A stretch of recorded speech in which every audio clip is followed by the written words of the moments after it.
Welcome back to World Crisis Radio. Webster Tarpley in Washington, D.C. Keep up with everything at Tarpley.net and at Webster G. Tarpley Twitter feed. So here's the pro-Mitt, the defenders of Mitt Romney, Krauthammer, Trump, Limbaugh, Hannity, Congressman King, Giuliani, DeMint, the Wall Street Journal, the National Review, and McCain.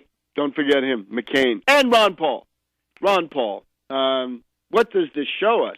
This is, I think, quite shocking. I'd have to say, if you're willing to defend the hedge fund hyena and corporate raider and asset stripper Romney, who won't you defend? Are you going to defend Diamond? You're going to defend Diamond of Chase? You're going to defend Blankfein of Goldman Sachs?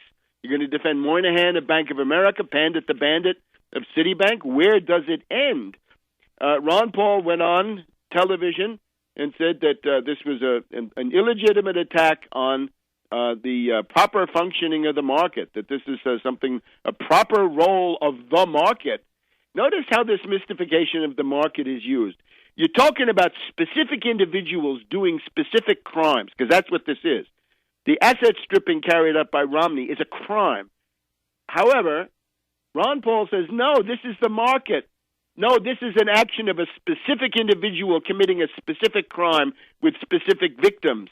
And this is how the market is used as a mystification. The idea that there's a free market is a smokescreen, because you can say, oh, it's not really individuals, it's this impersonal, automatic, invisible hand. Well, it's not an invisible hand. It's the hand of Romney and those other bunch of creeps that you saw with the dollar bills, I'm sure big ones, in their mouths and in their ears and in their pockets. So I'm afraid I have to say to Ron Paul, we are not Austrians now. We are not Austrians now.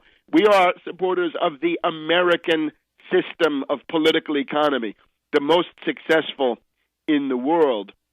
Now, when asked, also, Ron Paul is asked about I think he's trying to provide a success story of the Austrian school. It turns out that the success story is the crash of 1921.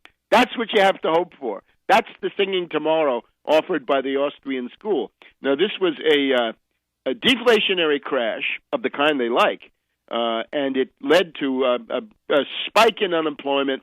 It didn't last that long. It lasted about a year to a year and a half, 1921 into 1922. In the U.S., you got out of it relatively quickly. In Great Britain, it just went on and on and on. And Britain in the 1920s went up to 2 to 3 million unemployed. Their economy was so rotten that the crash of 1929 was almost an afterthought because they had been in severe deflationary depression for all of the 1920s. The U.S. fared better because the U.S. had a healthier industrial base. But the factors in the crash of 1929, I got people writing me, how do we argue against the crash of 1921? First of all, the demobilization of troops from World War I, all around the world, especially the U.S., millions and millions of people being dumped on the labor market, a rapid fall in agricultural prices because the huge demand for food for the armies had dropped out, and there was the Federal Reserve, right? The Federal Reserve was there in the background, providing at least a kind of a backstop. So what is this? We're supposed to hope for a new version of the crash of 1921? What if it turns out to be something much worse? We have other laissez-faire crises, right? We have other crises where the government did not that much. The Panic of 1837 caused by Andrew Jackson.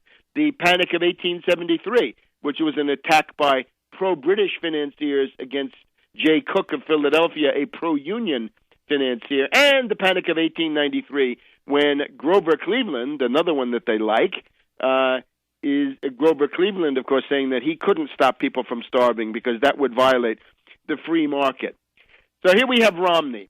Romney says corporations are people. I like to fire people, he says. Do you want to make a $10,000 bet? Don't save the auto industry, he says. Don't save General Motors, Chrysler, and the other auto companies, and things like the subcontractors, right, Delco, and all this. Don't save them, but do bail out the Wall Street zombie bankers and hedge fund hyenas. Yesterday, Romney said, there's no such thing as short-term profits in my business. I was afraid of a pink slip. Corporations are people.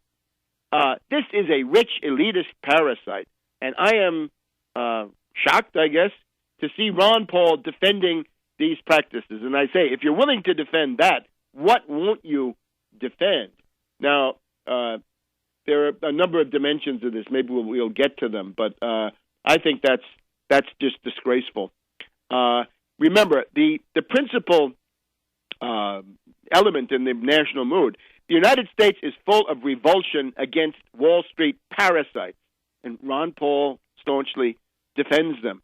The main struggle we have going on right now is something like the Wisconsin recall to smash the power of the fascist Governor Walker, get him out of there, and roll back his union-busting laws. We got the same problem in Indiana, where there's an attempt to put through a right-to-work law that would smash all unions.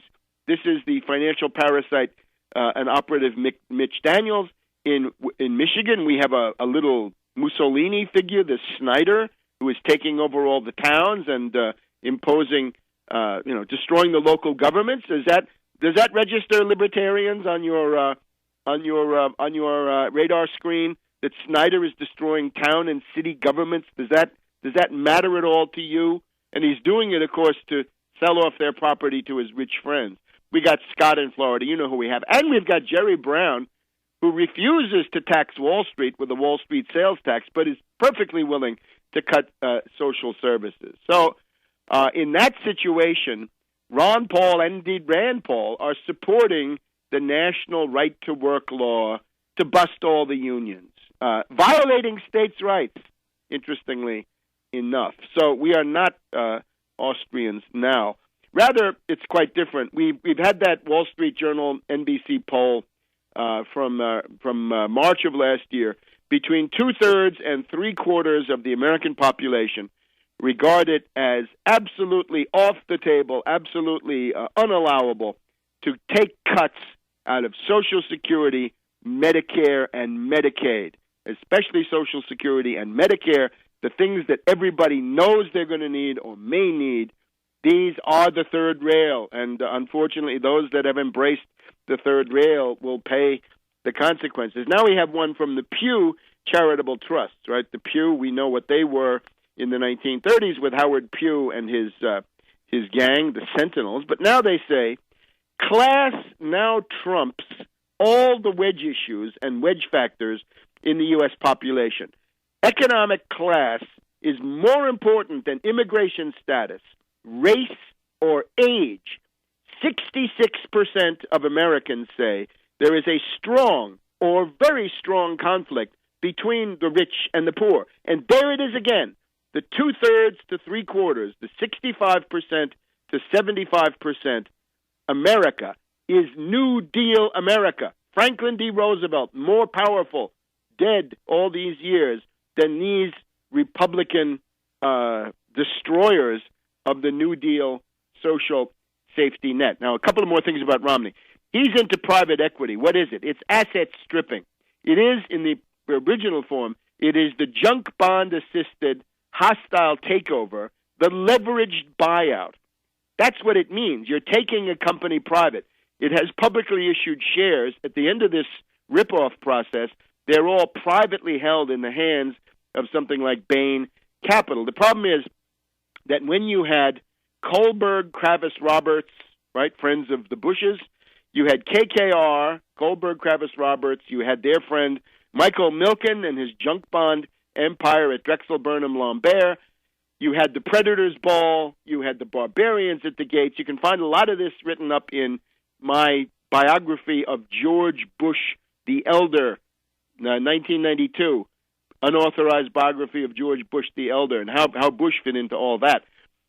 The thing is that in those days, then, the whole question of junk bonds and leveraged buyouts and hostile takeovers and golden parachutes, this became so smelly they had to change the name. So they changed it to private equity, and that's Bain Capital. That's the second generation of that. And I'll tell you how to shut them down in just a minute here on World Crisis Radio.